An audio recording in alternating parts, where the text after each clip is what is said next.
Allez, comme d'habitude, il est 15 h. Au moment où je fais le live, 15 h 05, j'ai pris 5 petites minutes de retard, le temps de préparer tout ça. Et on va attendre donc les premières connexions. Et bienvenue Aurore, bonjour, tu es la première connectée. Rapide, suivi de Louisa. Salut les filles.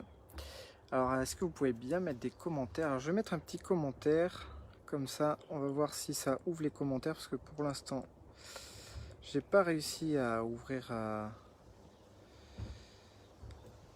du coup les commentaires sur la page. Alors c'est peut-être parce qu'il fallait que je mette un petit commentaire, on va voir si ça fonctionne. Olivier ou Aurore ou Louisa, si vous pouvez mettre un petit commentaire, comme ça on voit si ça fonctionne.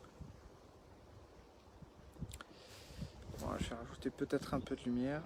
Hop. Pas besoin. Et voilà, et ensuite du coup on démarrera le live dans quelques minutes. Voilà. Mais pour l'instant je vois rien, toujours pas de commentaires. Donc j'ai toujours ce petit problème, comme je le fais par la page et non pas par le profil. Je pense que ça crée un bug, en tout cas j'ai pas toutes les options qui s'affichent à moi. Donc je reteste voir s'il y a d'autres options. Non. Et là j'ai pas. Oh tiens, salut Antoine, bienvenue Antoine, j'espère que tu vas bien. Je t'ai pas oublié Antoine, et en plus j'ai du temps, je vais t'appeler. J'avais dit que je t'appellerais, c'était un peu la course ces derniers temps. Hop. Voilà, on va donc démarrer dans quelques instants. Voilà, c'est bien, il y a de plus en plus de connexions. Je vous invite à partager en attendant, du coup, pour ceux qui ne l'ont pas encore fait. Partagez maintenant cette vidéo, vous savez quelle est l'importance de ces vidéos, de ce live en cette période, sur lequel on a quand même une grosse responsabilité, c'est de faire évoluer les choses, quelque part. Notre environnement, notre société dans laquelle on vit, mais ça passe d'abord par vous, par vous-même. Voilà, ça passe par soi. C'est pour ça que j'avais appelé ça Covid Transition. Soyez le changement que vous voulez voir dans ce monde. Donc voilà, en attendant, du coup, vous pouvez apprécier, hop, comme moi. Il fait toujours beau, ce qui fait râler les gens d'ailleurs. Hein. Il fait super beau et... Ah bah voilà, j'ai un premier commentaire. Antoine, toi ça marche. Je sais pas si les autres ont essayé de mettre des commentaires, mais voilà, parfait.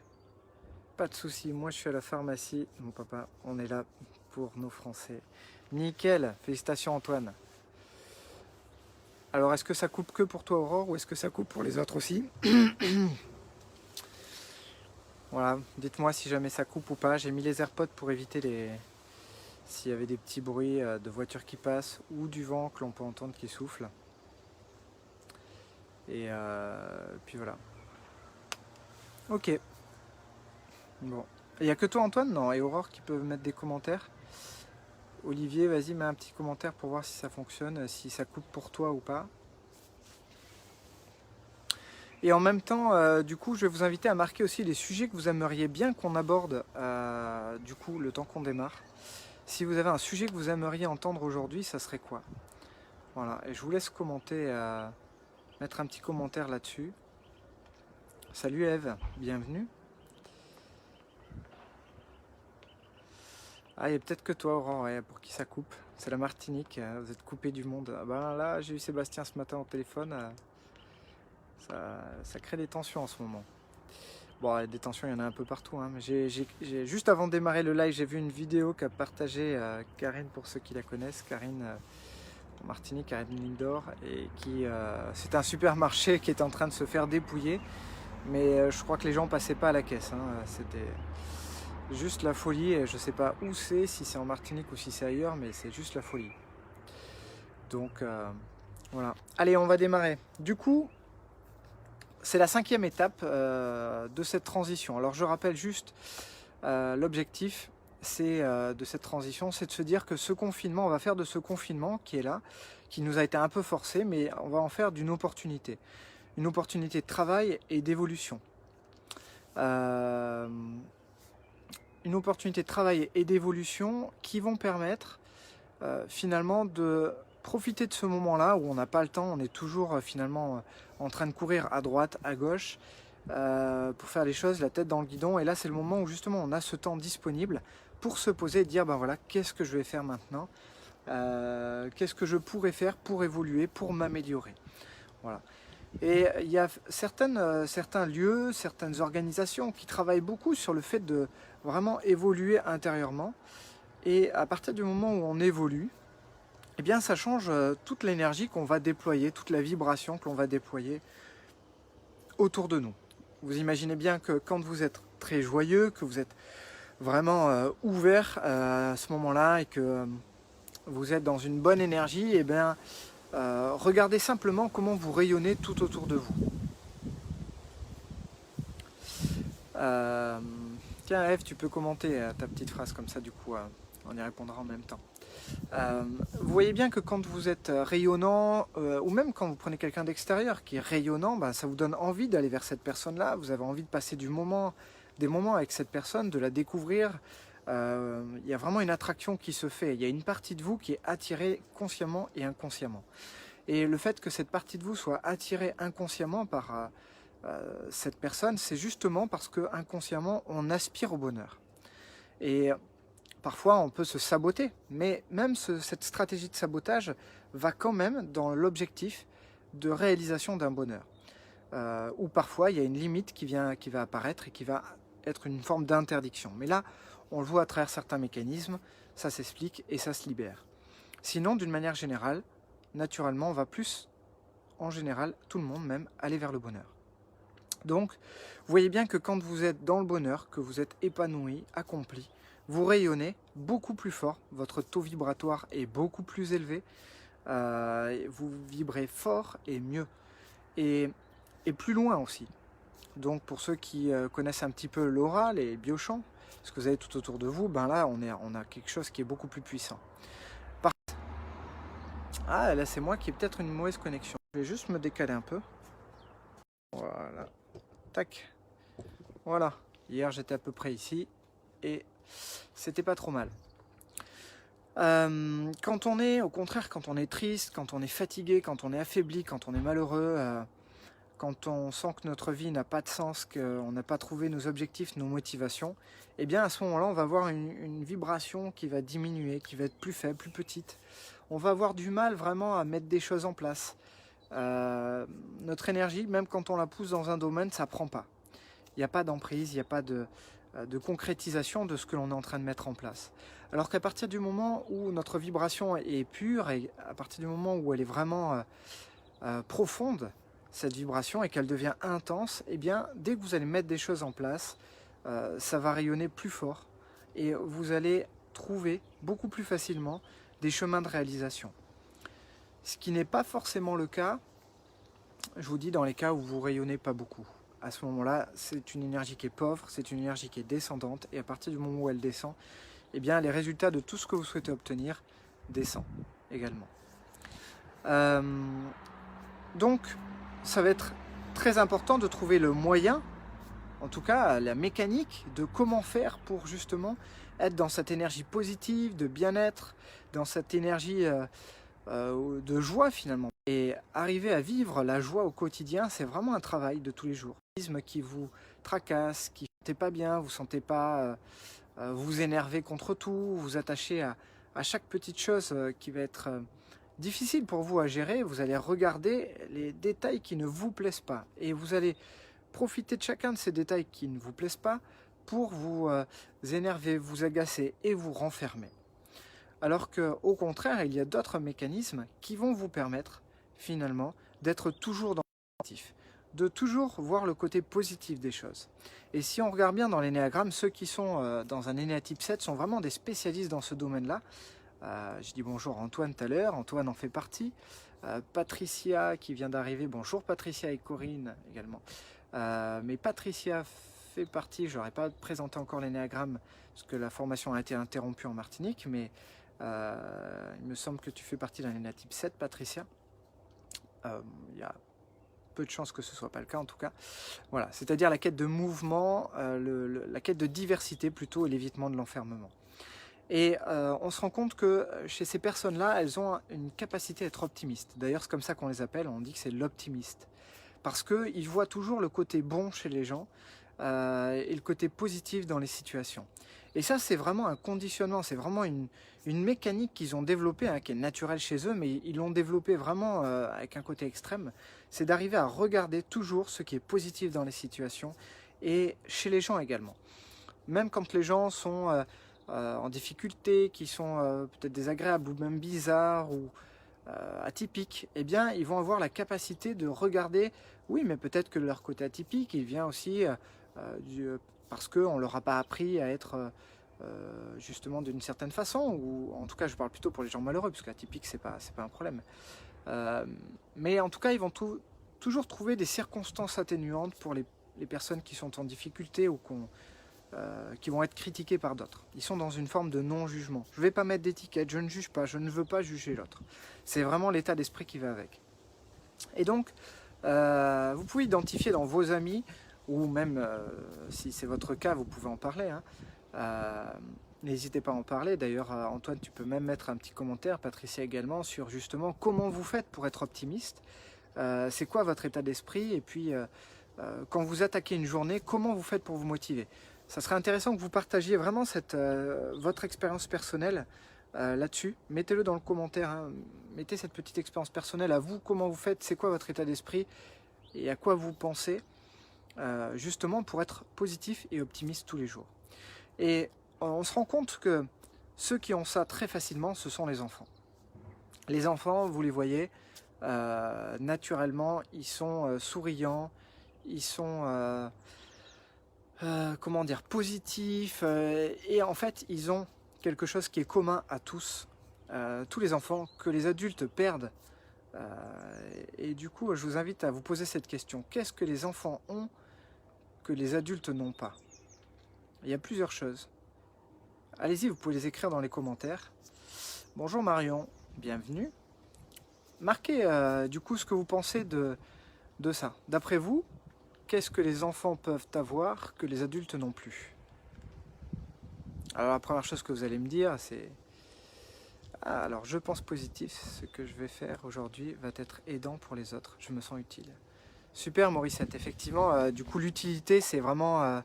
le fait de se rendre utile, j'en parlais hier sur la conférence, hein, mais c'est le fait d'avoir du sens à ce que l'on fait, va vraiment vous nourrir énergétiquement et vous permettre de vous lever. Voilà, à partir du moment où on sent qu'on est, ce que l'on fait est utile.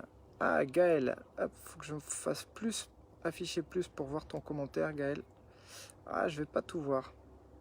Ça bug un peu. Je pense que c'est vraiment une personnalité. Après, ça se travaille. Je trouve du bon en chacun et en chaque situation. Je vois pas la suite, Gaël. Effectivement, c'est un type de personnalité, mais on peut s'inspirer les uns des autres. C'est ça qui est bien. C'est qu'on n'est pas enfermé dans notre type de personnalité. Par exemple, moi, je suis dans un énéatype 9, mais je modélise les 7. Puisque je trouve qu'ils ont une belle façon de vivre, de communiquer avec les autres et socialement, je trouve qu'ils ont en grande majorité une intelligence sociale. Patricia dit, je commence par 1 heure d'étirement avec visualisation de tous les muscles et tendons.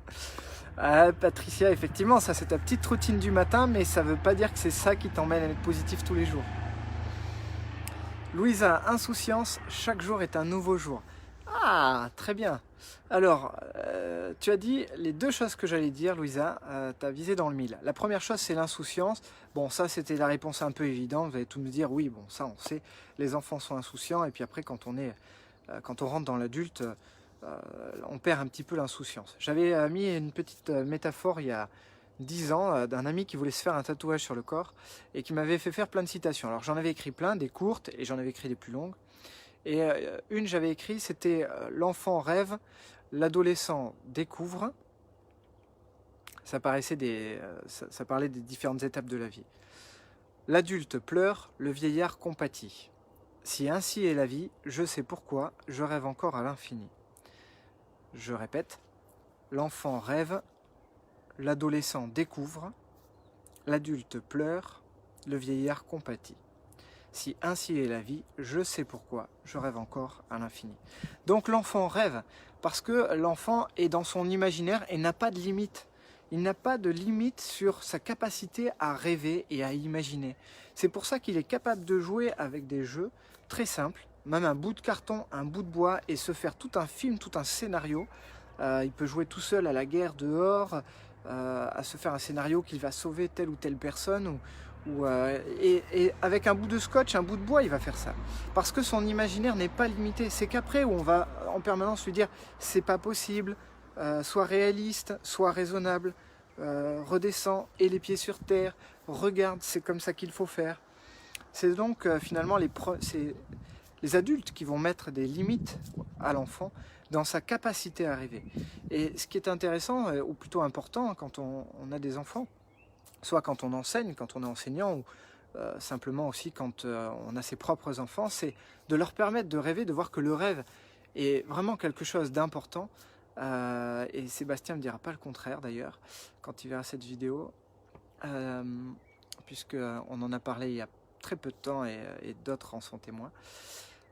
Mais par contre, ce qui est important, c'est qu'on peut très bien vivre cette réalité tout en maintenant le rêve, voilà, et l'imaginaire. Et il y a plusieurs façons de faire ça. Ensuite, donc, l'enfant rêve et il vit avec l'insouciance. L'adolescent découvre, parce que quand vous rentrez dans l'adolescence, eh bien, c'est à partir de ce moment-là que vous allez voir que vous allez dormir chez le copain, chez la copine. Et c'est pas pareil. Les parents vivent d'une autre façon, ils mangent pas la même chose, ils ont d'autres façons de concevoir le monde, de communiquer. Et ça, c'est très différent. Et le fait de faire ça, en fait, quand vous êtes adolescent, vous découvrez, vous dites waouh, mais en fait, ils sont plus stricts ou moins stricts, ils sont plus cool ou moins cool, ils font plein d'activités ou au contraire, ils font rien. Ça permet à l'adolescent de se situer un petit peu dans sa carte du monde et se dire est-ce que finalement, ce que je vis là, avec mes parents, ça me plaît ou pas? C'est là où il remet en question finalement la carte du monde qui a été transmise par ses parents. Et c'est là où il va choisir, et si jamais il est à l'aise avec celle de ses parents, il va continuer dans ce domaine-là, il va être un enfant, un adolescent facile à vivre, et si au contraire il va vraiment à l'encontre de celle de ses parents, ça va être un adolescent qui va rentrer dans une forme de confrontation avec les parents, de difficulté. Les parents diront, il fait un peu la crise de l'adolescence. Moi je dis, il n'y a pas vraiment de crise de l'adolescence, mais il y a un conflit de cartes. C'est-à-dire qu'il y a une vision de l'enfant et il y a une vision des parents. Et quand les visions ne vont pas dans le même axe, finalement, c'est là que la confrontation se crée. Et il va falloir développer une forme de tolérance des deux parts, finalement, pour maintenir une communication, un échange, un partage, tout en sachant que l'adolescent qu'il est commence déjà à prendre des décisions d'adulte. Il commence déjà à se positionner en tant que futur adulte. Donc, il y a ça quelque part. L'adulte pleure. Pourquoi l'adulte pleure? Bien parce que il a perdu son insouciance. Il a gagné en liberté, il a gagné en autonomie, il a gagné plein de choses, l'adulte. Mais à un moment donné, il se rend compte qu'il a perdu quand même cette forme d'insouciance. Et il est là sous le poids des responsabilités. Et à partir du moment où il rentre dans le poids des responsabilités, eh bien, c'est un peu compliqué. Ça se gère, ça peut devenir facile. Parce qu'il s'y fait, il met en place des choses pour stabiliser sa vie, finalement, mais ça va être de pire en pire, parce qu'en stabilisant sa vie, en s'organisant d'une certaine façon, eh bien, il va perdre ce qu'il a de plus cher, et ce qu'on va voir tout à l'heure. Et le vieillard compatit, pourquoi? Parce que maintenant, il a fait toute sa vie. Celui qui est à la retraite dira, voilà, moi j'ai donné, j'ai rempli ma part du contrat, j'ai travaillé, j'ai donné à cette société, j'ai élevé des enfants, j'ai participé à ce système, j'ai été un mari, j'ai été un père, j'ai été... voilà. Et maintenant, eh bien, je ne sens plus quelque part cette obligation. Alors bien sûr, il faut quand même que pour ces personnes-là, il y ait des projets. J'y reviendrai plus tard, parce que les projets, c'est la vie, et s'il n'y a plus de projets, il n'y a plus d'énergie, et la vie, à ce moment-là, chute très rapidement. Donc pour se maintenir en forme, il faut des projets, et ça c'est très important, à tout âge. Et même à 80 ans, on peut avoir des projets. Ils sont différents de ceux qu'on a à 20 ans, à 40 ou à 60. Mais ce n'est pas un problème, mais il faut des projets. Donc voilà, l'enfant rêve, l'adolescent découvre, l'adulte pleure, le vieillard compatit. Si ainsi est la vie, je sais pourquoi je rêve encore à l'infini. La dernière phrase, c'est simplement pour dire qu'on peut décider de rêver à nouveau et de vivre finalement comme un enfant, avec la responsabilité d'un adulte, mais avec le génie que peut avoir un enfant, avec l'imaginaire, avec le rêve que peut avoir un enfant. Et la deuxième chose qui est la plus importante, et là Louisa l'a marqué, chaque jour est un nouveau jour. Et ça, c'est quelque part ce que l'on perd avec l'organisation et ce qu'a finalement naturellement l'enfant. Comme il ne construit pas sa vie, il ne crée pas sa vie, il ne gère pas sa vie, il est juste dans on fait quoi aujourd'hui. Et aujourd'hui, il sait qu'il a cette curiosité de vivre, de découvrir de nouvelles choses, et puis il va chercher à les faire et à les découvrir. Et alors on peut se dire, oui, mais à un moment donné, ça sera peut-être difficile de découvrir tout le temps des choses. Eh bien non, il y a des milliards de choses différentes sur cette planète, il y a des milliards de personnes également différentes sur cette planète. Il y a plusieurs continents, il y a beaucoup de pays différents, des cultures, des langues différentes, il y a des loisirs, des passions. Il y a tellement de façons de se réaliser, de se renouveler aussi, surtout. Et de se découvrir dans plein de domaines. Alors après, on peut organiser sa vie pour plus de facilité. Oui, on peut le faire, c'est vrai. Mais n'oubliez pas une chose, c'est que quand vous arrêtez de découvrir, vous rentrez dans une forme de transe. Et là, en enseignant l'hypnose et en découvrant tout ça, eh bien, je peux que constater qu'à partir du moment où on fait du métro boulot dodo, eh bien, on rentre dans une forme de transe. Et là, on arrête de découvrir, c'est terminé. On arrête de vivre à ce moment-là. On fait les choses. On n'est plus, je ne suis plus, mais je fais. Et à partir du moment où je fais, je ne suis plus. Et donc l'idée, c'est de retrouver l'être. L'enfant, lui, il est à ce moment-là. Il incarne son personnage qui va vivre dans son réalisme, dans son imaginaire, mais il est aussi là dans le jeu à cet instant, au moment où il découvre un peu toutes les choses. Et finalement, quand on est un petit peu pris dans certaines choses, eh bien, on va avoir l'impression qu'on ne peut pas faire autrement. Qu'on est bloqué, que c'est comme ça, que y a des factures à payer, il y a ce travail-là qui est pas terrible, mais voilà, il vous donne à manger, donc il vous permet de vivre, de faire vos courses, de payer un loyer, etc. Et il y a plein de raisons qui vont faire que vous n'allez pas bouger. Mais surtout, vous allez être dans une forme de routine. Et en rentrant dans cette forme de routine, vous allez perdre votre joie de vivre. Et retrouver la joie de vivre, et c'est donc, je vous l'ai dit au départ, l'objectif c'est vraiment de rayonner à nouveau, c'est vraiment de pouvoir ouvrir votre vibration et de pouvoir vous impliquer différemment dans ce que vous allez faire, et bien là, ça va devenir très différent. Parce qu'à partir du moment où vous allez être capable de vivre chaque jour comme un nouveau jour, avec cette curiosité de « tiens, qu'est-ce que je vais faire aujourd'hui? Comment je vais faire ça ?» Et même dans une journée où vous savez que vous allez retourner au travail, que le travail est similaire, a priori, au jour précédent. Mais non, il n'est pas similaire. Il n'est pas similaire parce que peut-être que dans votre travail, vous allez rencontrer de nouvelles personnes. Et que cette rencontre, elle va peut-être générer des choses différentes. Donc soyez curieux, curieuse des personnes que vous allez rencontrer. Soyez curieux, curieuse de ce que vous pourriez faire de différent, de ce que vous pourriez apprendre aujourd'hui. Et se mettre des petits objectifs aujourd'hui, de se dire, tiens, aujourd'hui, je vais essayer d'apprendre de nouvelles choses. Je vais essayer d'en savoir un peu plus sur mes amis, m'intéresser un peu plus à eux. Je vais essayer de savoir un peu plus, ou même dans mon travail, d'apprendre à faire de nouvelles choses dans mon travail. Si je fais de l'hypnose, par exemple, je vais essayer de nouvelles techniques d'induction. Je vais essayer de me renouveler. Tiens, je vais aller voir un petit peu ce que font les autres, ce que font mes confrères, ou comment ils font. Et puis, je vais tester ça aujourd'hui. Ça sera une petite expérience, et il y aura finalement peut-être... comment dire, un peu d'excitation. Est-ce que ce que je vais faire aujourd'hui, ça va fonctionner, ça va pas fonctionner? Eh bien, il va y avoir ça à un moment donné. Et à partir du moment où vous arriverez à faire ça, au départ, ça sera consciemment qu'il va falloir le faire, ça sera un exercice. Comme a dit Gaël tout à l'heure, eh bien, c'est une personnalité, mais effectivement, ça se travaille. Et à partir du moment où vous allez le travailler, eh bien, ça va rentrer dans votre personnalité.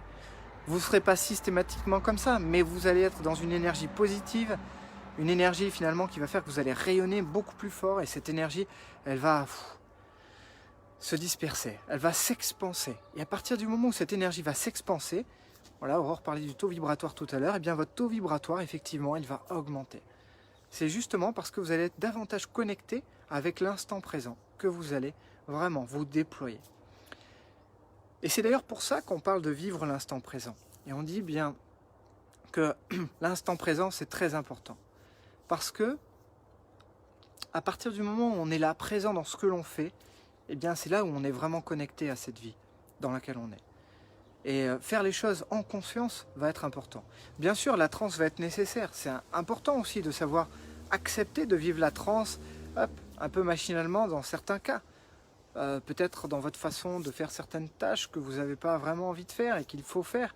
Pourquoi? Parce que la transe vous permet de passer plus vite le temps s'accélère, mais il ne faut pas tomber dans le piège de la transe. Il ne faut pas tomber dans ce piège-là, et ça c'est très important. Donc soyez vigilants à ne pas tomber dans ce piège d'être en transe et de repartir, parce que quand on va repartir pleinement dans ce monde, à travailler à fond dans ce monde, eh bien il ne faudra pas repartir dans cette transe. Il faudra savoir vivre différemment. Il faudra savoir être heureux tous les jours. Il faudra savoir être curieux tous les jours. Il faudra savoir s'intéresser aux autres tous les jours. Et à de nouvelles choses un peu plus chaque jour. Et peut-être s'intéresser à vivre différemment chaque jour. Et ça, c'est vraiment, je pense, l'un des objectifs premiers que l'on doit réaliser. C'est apprendre à faire ça. Et là, dans ce confinement, on n'a pas d'excuses, on a du temps. Et ce temps, eh bien, il faut le mettre là, à votre disposition, pour essayer de vous renouveler. D'être une nouvelle personne un peu chaque jour.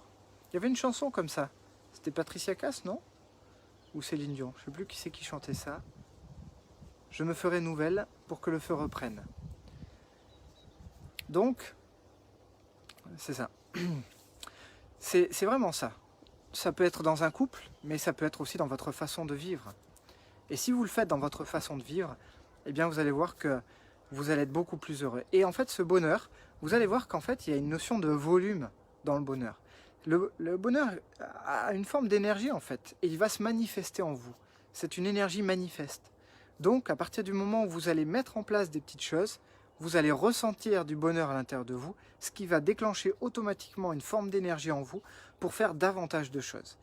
Et d'ailleurs, vous avez pu remarquer dans votre vie, plus vous faisiez des choses, et plus vous avez l'impression que vous pouviez en faire davantage. Et à l'inverse,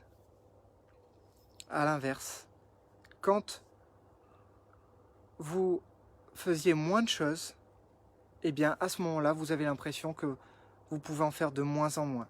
Vous êtes de plus en plus fatigué. Merci Eric. Eric nous confirme que c'est Céline Dion qui chantait ça. Donc, il y a vraiment ces deux extrêmes. Plus je fais les choses, plus je vais dans cette énergie-là, plus j'active l'énergie, plus elle me fait rayonner, plus elle me permet d'être mieux et de rayonner. Et partout où je vais aller, je vais apporter ce rayonnement parce que c'est cette énergie que je vibre. Donc si je vibre cette énergie-là, je vais la rayonner tout autour de moi.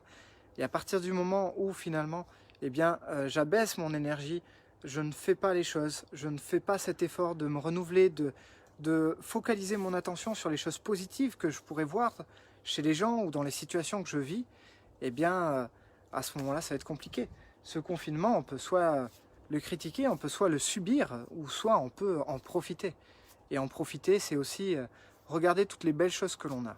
D'ailleurs, dans une des définitions du bonheur, j'en ai parlé, il me semble, sur les premières vidéos, c'est d'apprécier qui on est et ce que l'on a. Donc, et peu importe la situation, que vous soyez riche, pauvre, que vous ayez de super choses ou pas, ça dépend de votre capacité d'apprécier cela. Comme pour les optimistes qui ont cette capacité finalement à pouvoir apprécier le fond chez les gens, ce qu'ils ont de positif, ce qu'ils ont de bon, et aussi dans les situations et dans leur façon de vivre leur diversité. Donc c'est vraiment le conseil du jour et vraiment l'idée du jour, hein, c'est vraiment renouvelez-vous chaque jour et soyez curieux vraiment de découvrir de nouvelles choses, de nouvelles parties des gens avec qui vous communiquez. Découvrez-les un petit peu plus, même si vous avez l'impression déjà de les connaître, mais on ne connaît jamais vraiment totalement une personne.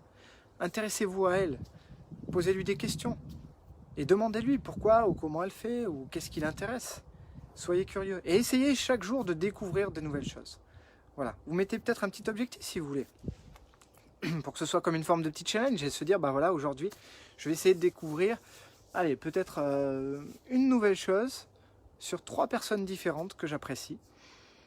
Je vais essayer de faire quelque chose de différent que je n'ai pas encore fait ou que je n'ai pas l'habitude de faire dans ma journée, mais quelque chose dans lequel je vais essayer de prendre du plaisir, dans lequel je vais m'impliquer, dans lequel je vais trouver du sens.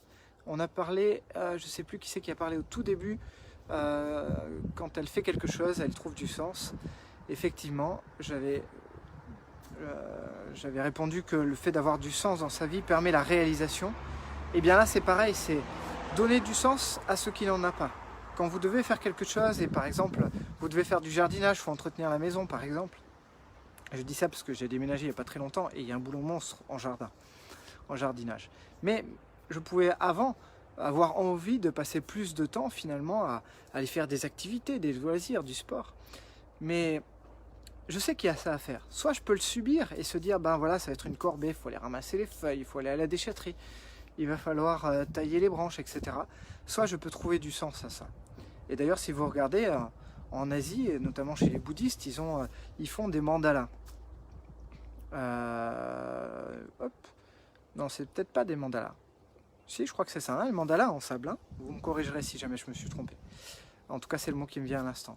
Donc, c'est-à-dire qu'avec des couleurs de sable différents, ils vont reproduire des motifs sur des zones qui sont assez grandes. Vous imaginez juste la patience qu'il faut, du coup, pour faire ça pendant longtemps. Si c'était une corvée, ça serait impossible. À partir du moment où ils vont donner du sens à ce qu'ils font, ça va leur permettre d'avoir une forme de patience et de présence et de précision dans ce qu'ils vont réaliser. Voilà. Et donc, c'est important de savoir donner du sens à ce que l'on fait, donner parfois un nouveau sens, un nouveau regard, et trouver une nouvelle opportunité dans chaque chose. Quand je ferai du jardin la prochaine fois, eh bien, je pourrai simplement apprécier l'évolution de ce jardin, le voir évoluer, mais aussi de voir que je contribue aussi à cette harmonie finalement, à cet environnement extérieur, et à l'embellissement finalement de la nature. Voilà, mais de trouver du sens là-dedans et pas me dire que le sens il est uniquement dans l'accompagnement des autres. Il est aussi dans la création d'un univers, d'un environnement, et peut-être même, je pourrais aller plus loin et me dire, ben en fait c'est apprendre à vivre avec la nature. C'est apprendre à ressentir la nature que de l'entretenir. Karine arrive à la fin. Karine, c'est le moment où on va conclure. Mais tu vas pouvoir repartir au début du live. Comme ça, je ne vais pas te spoiler sur le thème. Donc voilà, du coup, je vous invite à faire tout ça. Si vous ne l'avez pas fait, partagez vraiment cette vidéo pour permettre à un plus grand nombre de personnes d'arriver à faire ça, à se poser ce genre de questions, à se renouveler à cette façon-là. Et imaginez si tous les gens autour de vous, même dans vos amis Facebook, si vous partagez, c'est d'abord eux qui vont le voir, puis ensuite ils repartageront, donc ce sera leurs amis aussi. Imaginez le nombre de personnes, hein, c'est un petit peu comme le virus, ça peut être un virus finalement le fait de partager. Mais vous voyez à quelle vitesse il s'est répandu ce virus. Eh bien en fait il nous le démontre à quel point il est facile finalement de contaminer les autres, mais avec du positif cette fois, avec du renouveau. Donc commencez à les contaminer en partageant vraiment cette vidéo et faites-le non pas juste parce que je vous dis de le faire, mais trouvez du sens, peut-être penser aux personnes. Donc voilà, je vous invite vraiment à faire ça. Faites d'abord le travail et ensuite faites-en profiter vos amis. Voilà, c'est la fin de ce live. S'il y a d'autres commentaires pour tous ceux qui étaient... On a démarré à 15h05 métropole, n'hésitez pas à mettre vos commentaires aussi, je regarderai ce soir ou d'ici dans les sujets à venir questions. Voilà. Allez, je vous souhaite un bon confinement, un beau travail sur vous, une très belle journée et je vous dis à très bientôt.